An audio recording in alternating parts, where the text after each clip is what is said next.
El Ministerio Apostólico de Enseñanza y Predicación Rema Internacional presenta hoy al Reverendo Fernando García Sotomayor con la proclamación de las buenas nuevas de Dios para tu vida. El mensaje de ayer, el mensaje de hoy y el mensaje para la eternidad a los que tienen hambre y sed de la palabra de Dios. Un querigma de Dios para el que oiga, el que tiene oídos para oír. Escuche el dabar del Eterno a las naciones. Ahora es el tiempo para recibir el rema del Espíritu Santo a tu espíritu. Escuchemos con fe la memra del Señor para el alma. Alegra la vida, y el dinero todo lo allana. En la traducción de ustedes debe decir, y el dinero sirve para todo. Oremos. Padre, gracias te damos en esta hora. Bendecimos tu nombre, Señor, y te rogamos, Señor, que tú abras nuestros sentidos a la exposición de tu palabra. Ilumínanos espiritualmente, Señor. Queremos, Señor, ser edificados, fortalecidos. Queremos ser enseñados por tu Espíritu Santo. Por tanto, Señor, todo lo que sea de humana sabiduría, oh Dios, opácalo y que brille, Señor, tu sabiduría en medio de nosotros. Mientras yo expongo tu palabra, Señor, dale entendimiento a un aquel que es de simple corazón. Dale sabiduría, Señor. Ilumínale y hazle, Señor, hazle entender tu palabra. En el nombre de Cristo Jesús. Amén. Amén y amén. Puede tomar su lugar, amado hermano. A los que les gusta tomar notas, he titulado esta disertación El valor de las riquezas. El valor de las riquezas. Basándonos allí en esta expresión que Dios inspiró por su espíritu al sabio Salomón, el predicador del pueblo de Israel. El dinero sirve para todo. La traducción que hemos leído dice, el dinero todo lo allana. Todo lo allana. Ahora vamos a entender por qué Salomón dijo estas palabras. En la Biblia nosotros encontramos expresiones que nos hacen reflexionar. Expresiones que nos ponen a pensar. ¿Sí? Una de estas expresiones la encontramos aquí, en este pasaje. Una expresión extraña, por cierto. Nosotros nos preguntamos, ¿cómo es que un hombre de la sabiduría de Salomón exprese que el dinero sirve para todo? Nos hacemos esa pregunta, ese interrogante. ¿Cómo es que un hombre que habló de la sabiduría del Señor diga que el dinero sirve para todo? Más cuando nosotros sabemos que el mismo Señor Jesús nos declara que nosotros no podemos servir a dos señores. Es decir, a Dios y al dinero, a las riquezas. Aparentemente tenemos aquí una especie como de contradicción. Porque Salomón está diciendo que el dinero sirve para todo. Lo allana todo. ¿Sí? Y el Señor está diciéndonos, nuestro Señor Jesucristo está diciéndonos, cuidado. Tú no puedes tener un corazón dividido. Amando a Dios, sirviendo a Dios y al dinero. El dios pagano del dinero, entre los arameos, se llamaba Mamón. Mamón, el dios de las riquezas. Entre los cananeos se llamaba Gad, el dios de la fortuna. Gad. Entonces, tenemos aquí una especie de contradicción. Sin embargo, no es una contradicción, ¿sí? El pensamiento del sabio con el de nuestro Señor Jesucristo. Pues ambos tenemos que recordar que ambos fueron inspirados por el Espíritu Santo. Entonces hay que buscarle a esto una solución. Porque a primera vista, cuando un lector desprevenido lee esto en la palabra de Dios, piensa que allá hay una contradicción. E incluso algunos impíos, algunos inconversos, se valen de estas contradicciones aparentes para negar la autoridad de la palabra de Dios. Entonces tenemos que encontrarle una solución a eso. Nosotros debemos entender que cuando Salomón dice estas palabras, el dinero sirve para todo, él las dice en un contexto netamente terrenal. Las dice en un contexto terrenal, es decir, de la tierra. Ahora, en el libro de Eclesiastés, usted va a encontrar que se dice muchas veces una frase alusiva a toda la dinámica de la vida bajo el sol, en esta tierra. La frase es debajo del sol o debajo del cielo. Esta frase se dice muchas veces en el libro, lo cual quiere decir que lo que Salomón está diciendo por inspiración divina son verdades que tienen relevancia, que tienen aplicación aquí en esta tierra, en toda nuestra actividad terrenal. El dinero sirve para todo, amén, aquí en la tierra. ¿Cuánto dan gloria a Dios? Pero en el cielo, el dinero no sirve para nada. No sirve para nada. Entonces, entendiendo el contexto en el que estas palabras se dicen y que fueron inspiradas, esta frase se menciona debajo del sol o debajo del cielo, se menciona unas 31 veces en el libro. El mensaje es claro. Ojo, lo que se está diciendo allí es para tenerlo en cuenta aquí en la tierra. Es un contexto terrenal. Entonces, sí es cierto que el dinero y en general las riquezas materiales, ¿sí?, tienen cierto valor, pero aquí, en el contexto de la tierra, en el contexto terrenal. ¿Cuántos entendimos eso, hermanos? Ahora yo le pregunto a usted, en la vida práctica, ¿es mejor ser rico o ser pobre? ¿Qué piensa usted? ¿A usted le gustaría ser mejor rico o ser pobre? No me venga a decir que el único que quiere ser rico soy yo. Le aseguro que es mejor ser rico, vivir como rico, que vivir como pobre. Es mejor. Es mejor. El bienestar, las comodidades que tiene una persona que dispone de riquezas, que dispone de dinero, son mucho mejores que las que tiene un pobre. Un pobre no tiene muchas oportunidades. Por eso es que la traducción que leí al principio dice, todo lo allana. ¿Sí? Todo lo allana. El dinero todo lo allana. Ahora bien, hay que cuidarse de lo que dice el Señor.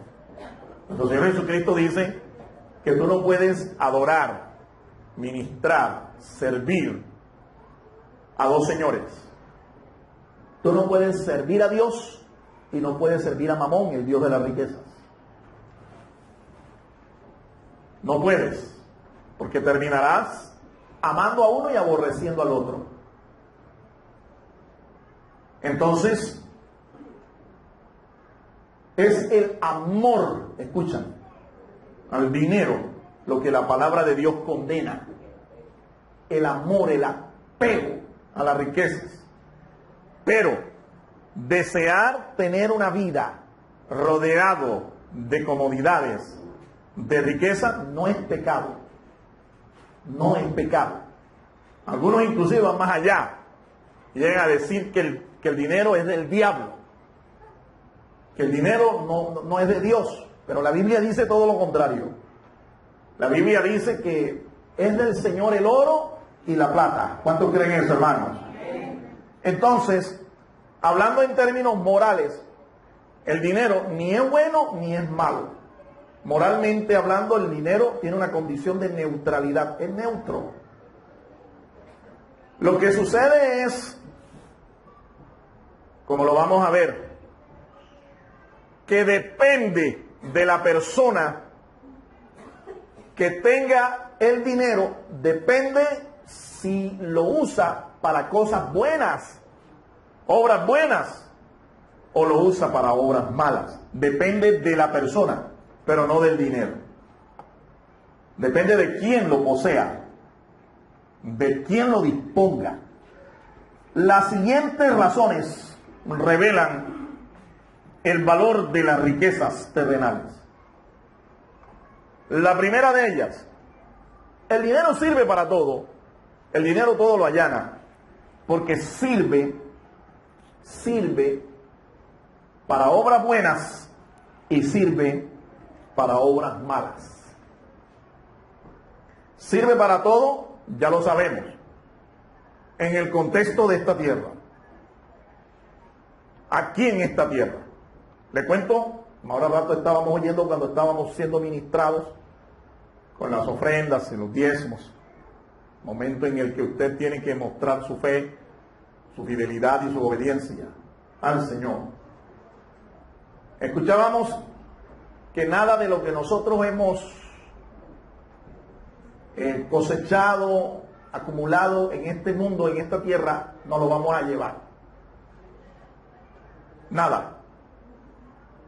Todavía no hemos visto un sepelio, un entierro, ¿sí?, en donde a la gente se le ponga allí su capital, su fortuna, sus bienes, sus posesiones, porque se las va a llevar.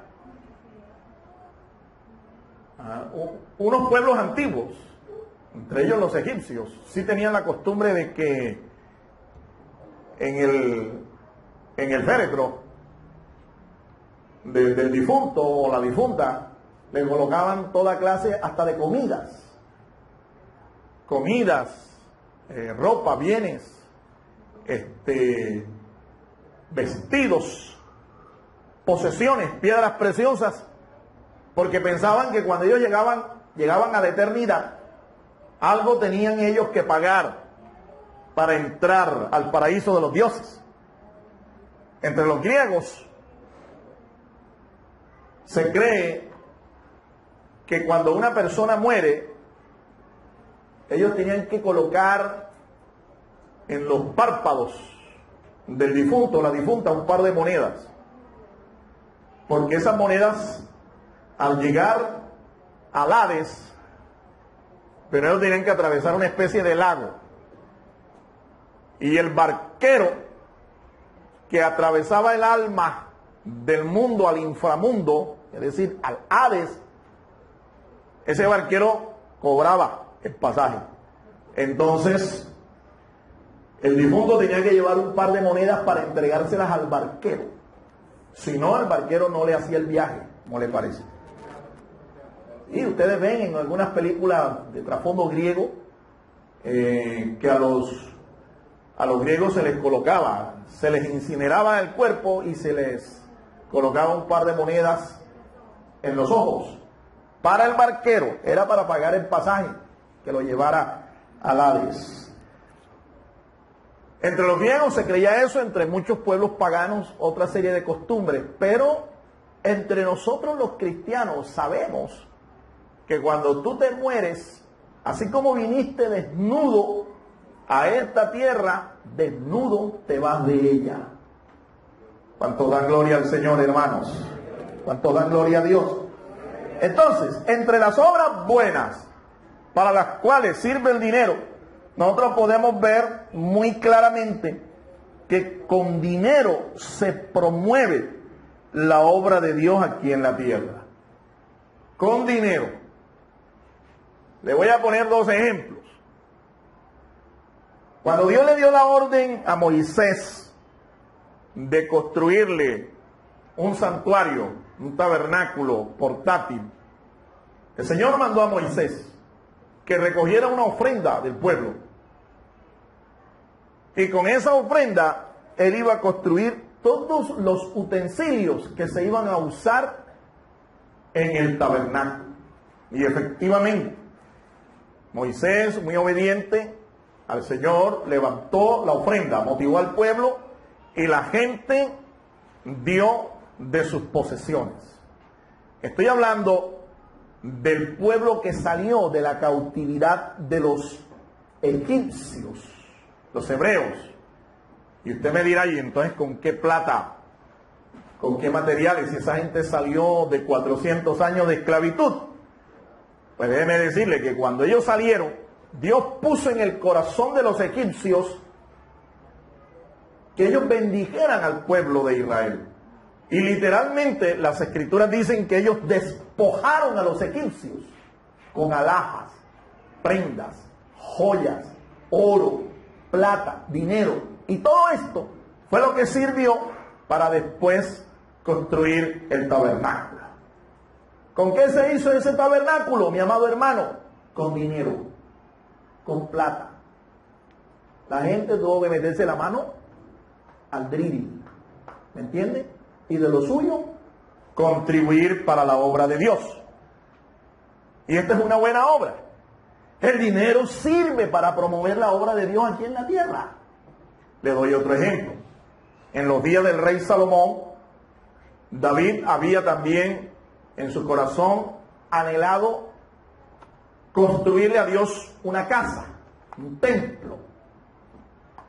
Ellos no tenían templo.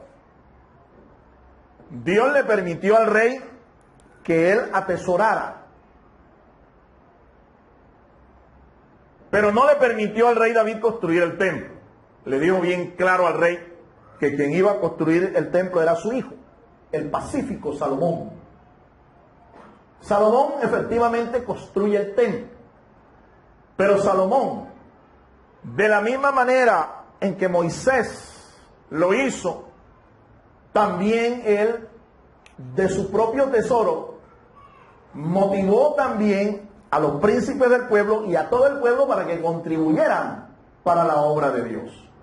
La Biblia nos dice que esta gente que emprendió el manejo, la administración del proyecto de construir el templo de Dios, eran tan fieles que ni siquiera se les controlaba, se les supervisaba la obra que estaban haciendo, porque era gente fiel.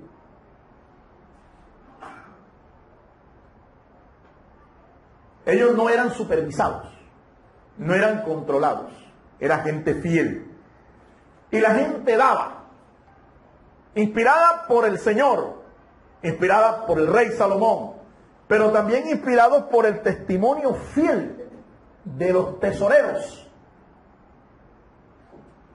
Contribuían de lo suyo, de su dinero, para la obra de Dios. Y se construyó el templo, el gran templo de Salomón. Yo quiero aquí compartir con la congregación. Por eso es que nosotros cuidamos de quiénes son las personas que van a estar al frente de los diferentes ministerios locales de la iglesia. En nuestra congregación, Dios puso en nuestro corazón colocar a una persona que es fiel,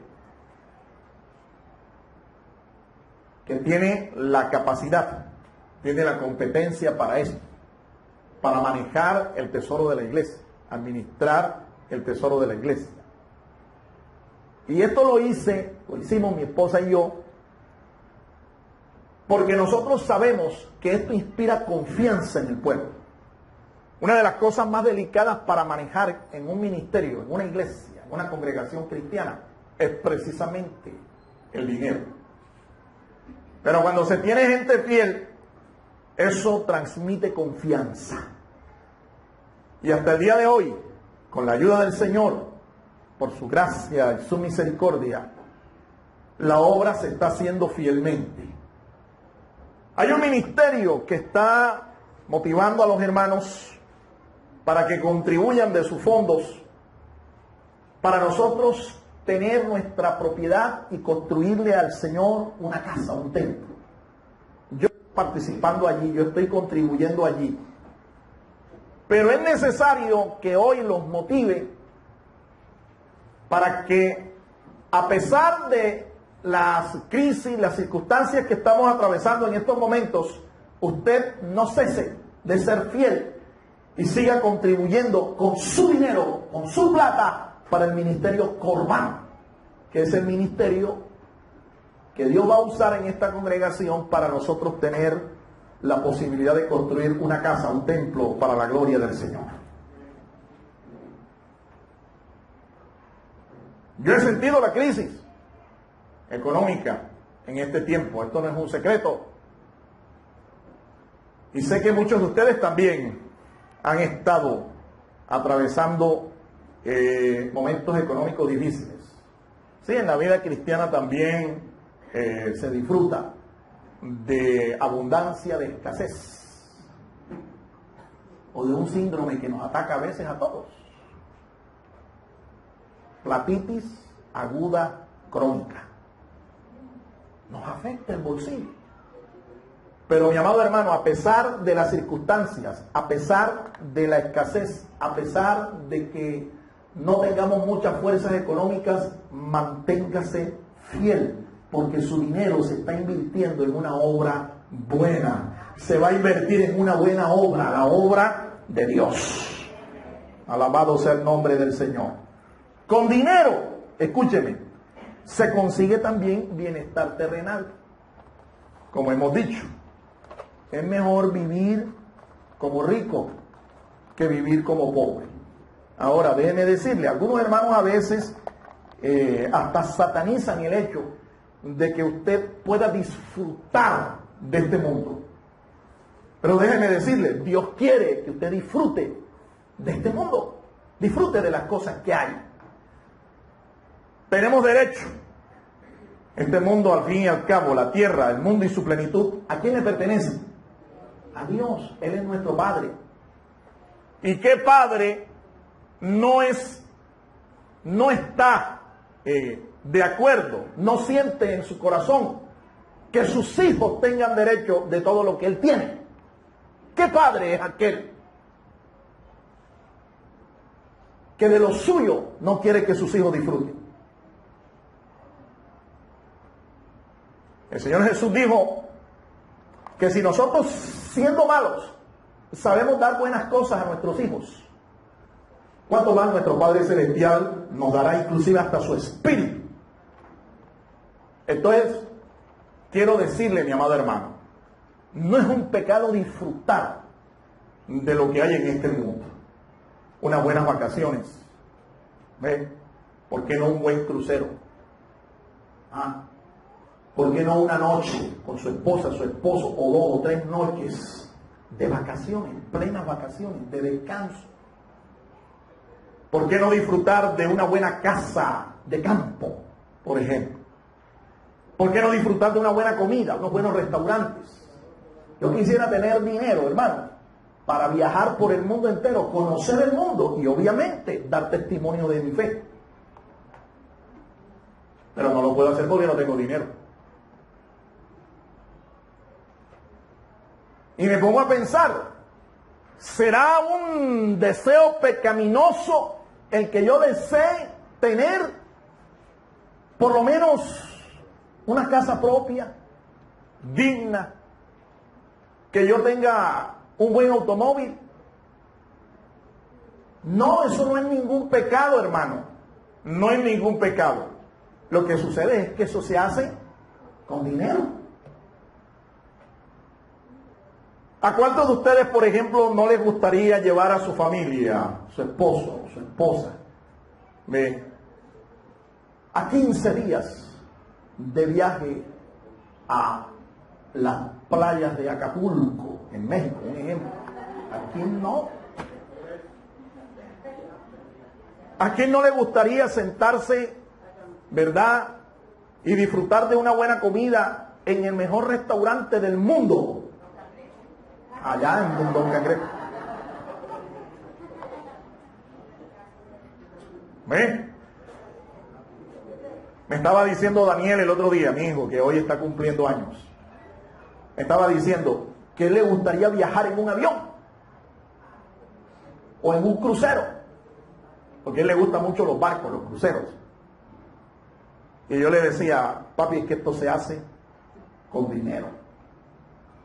Con dinero. Entonces, sáquese de la mente la idea de que disfrutar, deleitarse en lo que Dios ha creado para nosotros no tengamos derecho a disfrutarlo. Sáquese de esa cabeza, sáquese de la mente esa idea. Dios ha diseñado para nosotros una vida plena. Jesucristo lo dijo con claridad: yo he venido para que tengas vida y para que la tengas en abundancia. En abundancia. Por supuesto que esto vendría a ser una especie como de añadidura a lo prioritario en la vida de un creyente. Es buscar las cosas de arriba, eso es evidente. Esa es la prioridad. Pero eso a nosotros no nos quita el derecho de disfrutar de lo que hay en esta tierra, porque al fin y al cabo es de nuestro papá, es de nuestro Dios.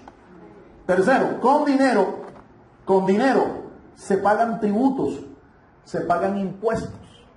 ¿Con qué paga usted sus diezmos al Señor? ¿Con qué? Con dinero. En la antigüedad se hacía en especias, pero inclusive se proveyó la forma de que aquellos hermanos, aquellos hombres fieles que diezmaban, por ejemplo, del aceite, diezmaban de la harina, diezmaban del vino, por tener que transportar eso grandes distancias hasta Jerusalén, la casa de Dios, el Señor les dio a ellos la oportunidad de venderlo, hacerlo efectivo y llevarlo en efectivo a la casa de Dios. Eso está escrito allá en el libro de Deuteronomio, capítulo 14. Un pasaje que, por cierto, ha sido pero muy mal interpretado por muchos pastores, predicadores, ministros de la palabra de Dios. En el capítulo 14 del libro de Deuteronomio dice: darás el dinero por todo lo que deseas. Pero en el contexto del pasaje no está diciendo que tú, si traías dinero a la casa de Dios, Dios te podía a ti conceder todos los deseos de tu corazón. Vacas, dice allí, ovejas, cabra, vino, en fin, toda clase de bendiciones materiales.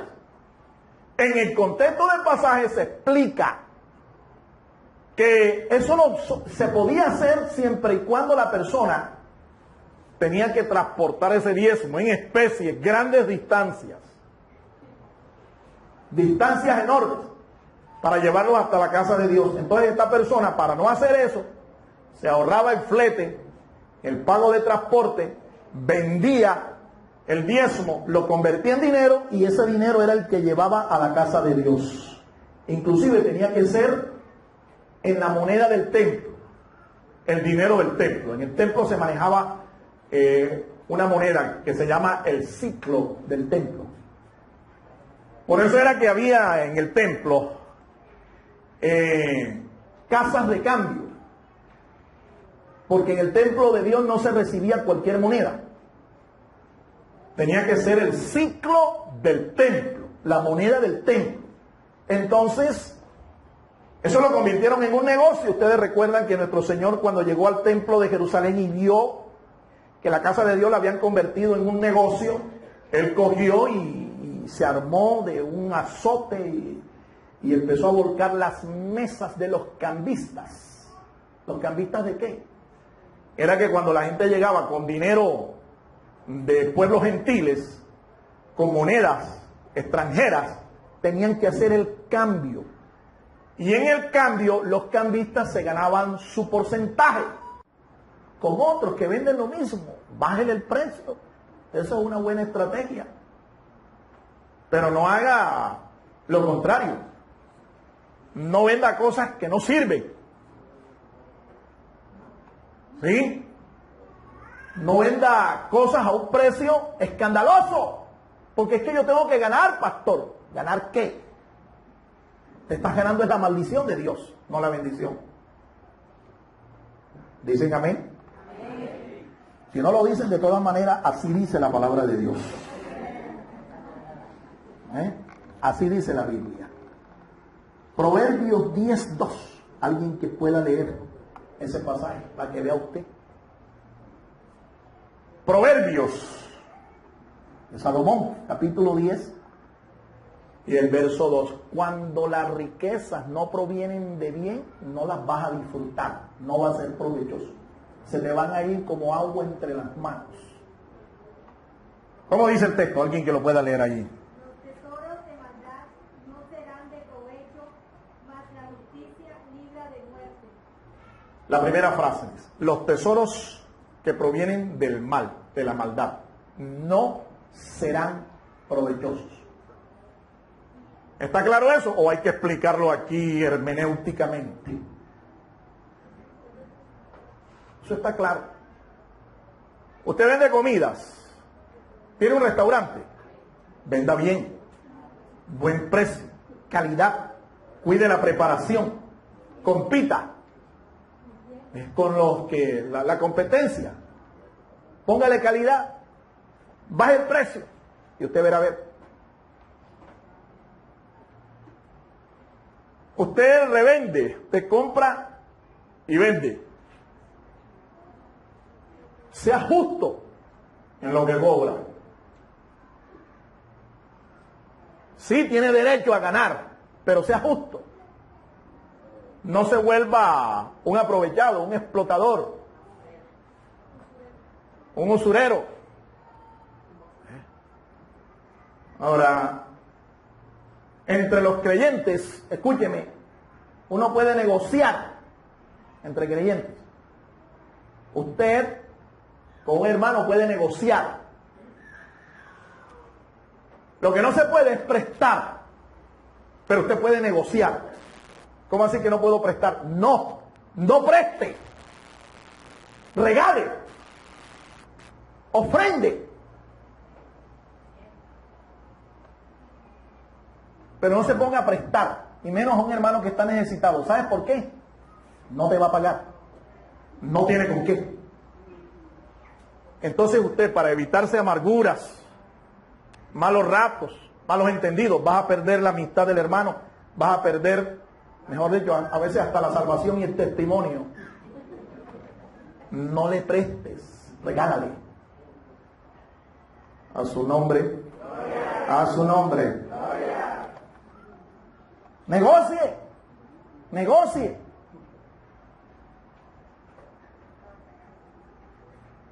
Mire, el dinero te sirve para hacer cosas malas también, muy malas. Por ejemplo, el dinero le proporciona a la gente una falsa seguridad. Porque piensa que las riquezas son eternas. Pero yo te digo, mi hermano, yo aprendí hace muchos años que si hay algo que se acaba, por mucho que lo tengas, es el dinero. Y si no lo administras bien, se te acaba más rápido.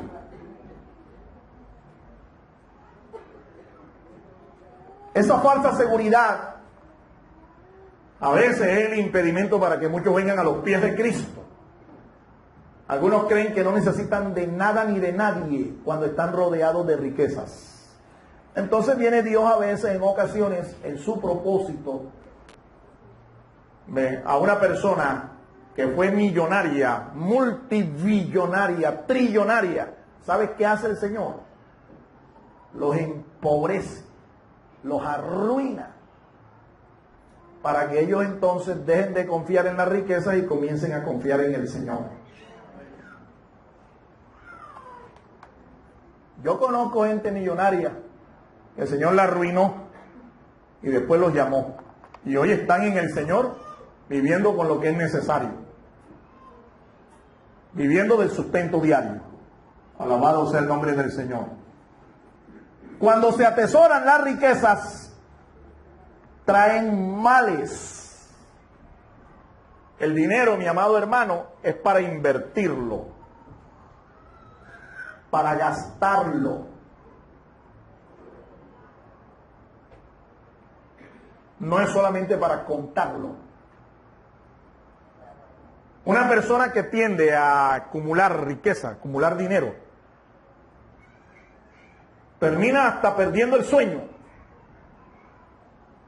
porque lo empieza a perseguir el temor de que otro le robe lo que tiene. Y hay gente literalmente que no duerme porque tienen ese temor. Son multimillonarios y compran sistemas de seguridad muy sofisticados. Pero con todo y eso no les da a ellos un sueño tranquilo. Entonces es mejor a veces vivir con lo que es necesario, pero disfrutar de un buen sueño, porque al rico no lo deja dormir la abundancia, no lo deja dormir.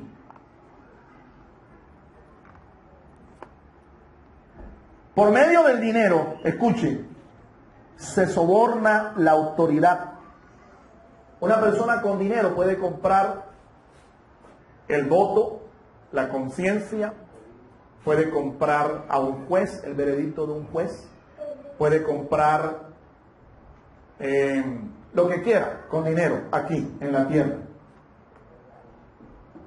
Con dinero. Y eso es una obra mala. Sobornar al gerente del banco o a un funcionario para que te hagan el préstamo que necesitas, eso es pecado. Eso es una mala obra. Se hace cuando se tiene dinero, cuando se usa para estas cosas. Con dinero se compra también el testimonio de un hombre de Dios. ¿Cómo así? Nosotros los ministros del Señor hemos sido llamados para predicar la palabra de Dios, tal como está escrita. En otras palabras, la verdad tenemos que predicarla y predicarla sin bozal. Predicarla. Duélale a quien le duela. Tenemos que predicarla. Pero hay personas que con dinero pueden hacer lo siguiente. Pastor, aquí tiene usted una ofrenda, quiero pactar. ¿Quieres pactar? ¿Y cuánto hay ahí? 100 melones, pastor. ¿Y qué quieres tú con este pacto? Quiero divorciarme. Que esta de 40 la quiero cambiar por 2 de 20.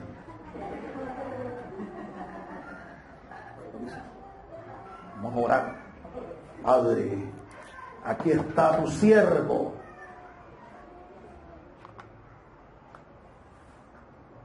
¿Qué le compraron a ese pastor allí? Le compraron su ministerio, le compraron la conciencia, le compraron el mensaje.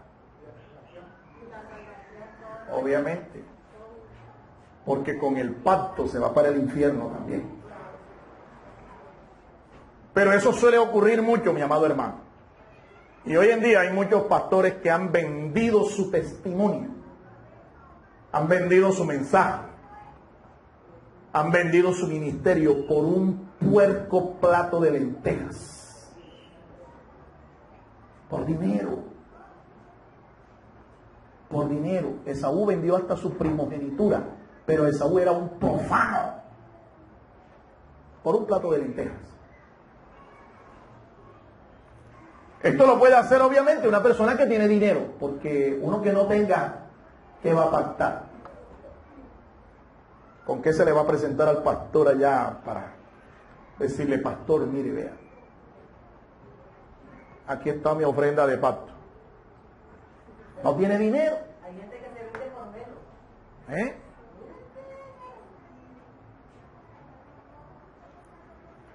Sirve para cosas buenas y para cosas malas.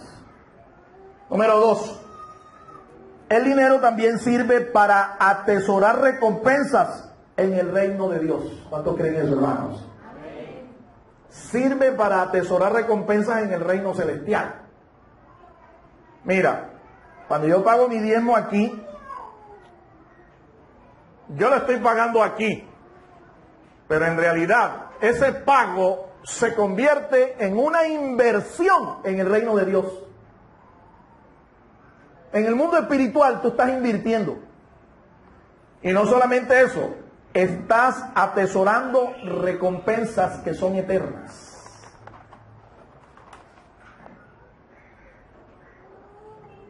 Dios va a recompensar de nosotros hasta un simple vaso de agua fría.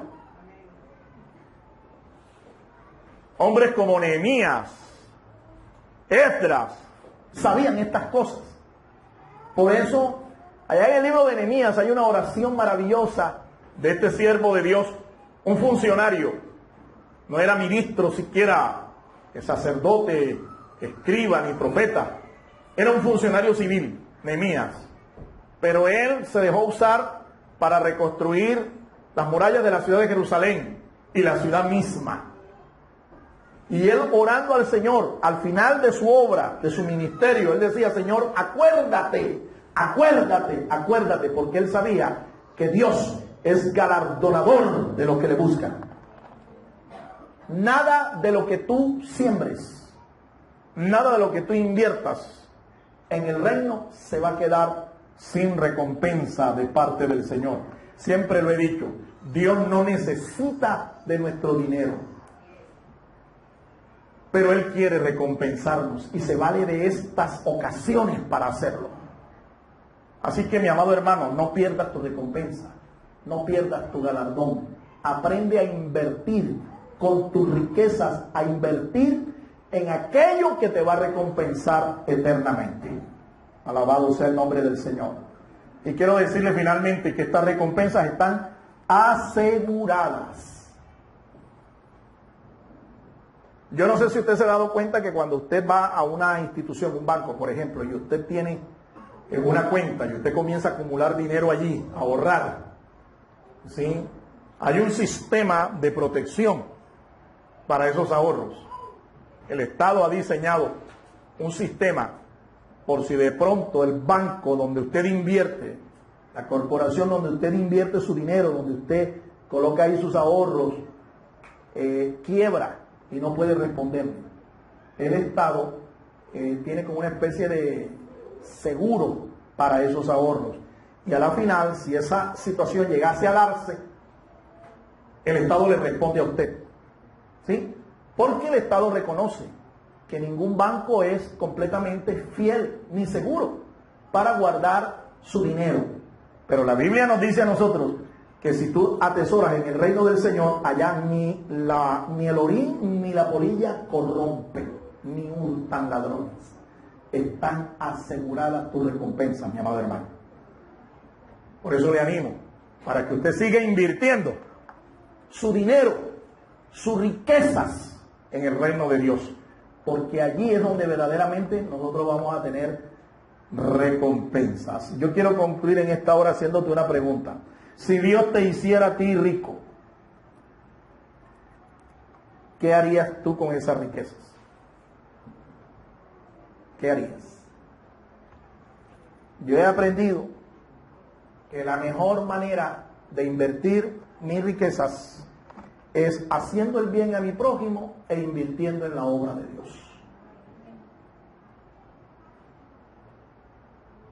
Te lo reitero. Yo he aprendido. Si Dios a mí me hiciera rico, la mejor manera de asegurar mis riquezas, no perderlas, es haciendo el bien a mi prójimo y sembrando en el reino de Dios. Yo no sé qué piense usted hacer con ellas, pero te digo algo, Dios te puede hacer rico. No es pecado ser rico. Las riquezas no son del diablo, son de Dios. Muchos siervos de Dios fueron no ricos, riquísimos. Ahí tienes a Salomón. Ahí tienes a Abraham.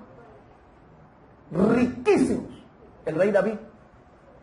Riquísimo.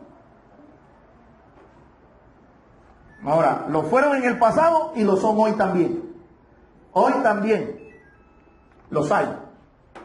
Hombres de Dios, mujeres de Dios, que son riquísimos. ¿Sí? Lo que sí es pecado, como dijimos, es no poner nuestra confianza y nuestros bienes, nuestras riquezas, en las manos de los hombres. Póngala en las manos de Dios. La obra de Dios necesita aquí en la tierra el aporte de hombres y de mujeres que pongan a disposición sus bienes terrenales. Durante los días del ministerio de Jesús, según el Evangelio de Lucas capítulo 8, un grupo de mujeres pudientes, ricas, eran las que sostenían el ministerio del Señor. Eran un grupo de mujeres. Yo creo que las mujeres tienen la oportunidad también en esta congregación de hacer exactamente lo mismo. Están haciendo un ministerio. Mujeres, involúcrense. Métase ahí en esa corriente de bendición, en esa santo gracias. Porque nosotros podemos tener nuestra confianza firme en ti, en lo que tú has prometido en tu palabra. Gracias, Señor, por la oportunidad de poder contribuir con lo que tú pones en nuestras manos para el desarrollo de tu obra. Sabemos que tú eres fiel y tú bendecirás a aquel, Señor, que te cree a ti y que invierte, Señor, en tu causa, en tu reino. Tú eres un Dios fiel, Señor, y tú no te quedas con nada de nosotros. Gracias, Padre. Aquellos amigos que nos están viendo a través de la internet, las personas que quieren buscar una respuesta económica a sus vidas, una redención económica a sus vidas, le aseguro que esa redención viene de parte del Señor, nuestro Señor Jesucristo. Él no solamente se interesa por tu bienestar espiritual, sino también por tu bienestar material. Pero tú tienes que entregarle tu corazón al Señor. Tienes que confiar en Él.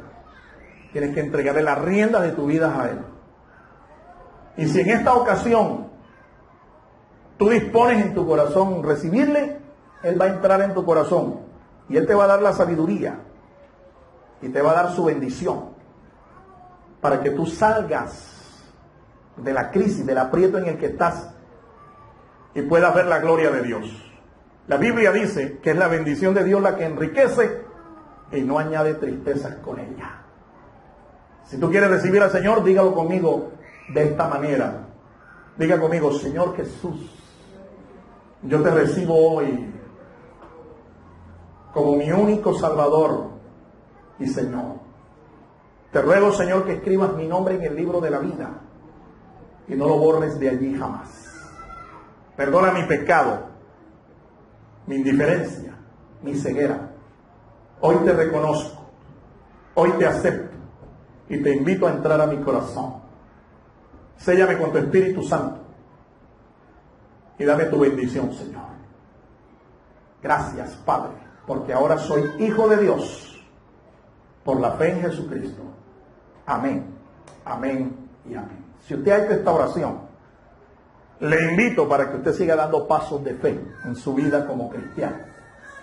Esto que usted ha hecho es sencillamente el primer paso. Pero la vida cristiana es una carrera. Así que le invito a que se acerque a una iglesia de sana doctrina cerca de donde usted vive. Y si no la consigues, te invitamos a nuestra congregación. Estamos ubicados en el municipio de Soledad, Atlántico, calle 45, número 44B04, barrio El Parque. Te invitamos porque creemos que Jesucristo es la respuesta. Dios te siga bendiciendo y Dios les bendiga a ustedes. El Ministerio Apostólico Rema Internacional pone a disposición esta predicación. Ofrecemos ministración a simposios, seminarios, campañas evangelísticas, educación globalizada sana y de carácter interdenominacional. Escríbanos a ministerioremainternacional@gmail.com o llámenos al celular 316-270-7181.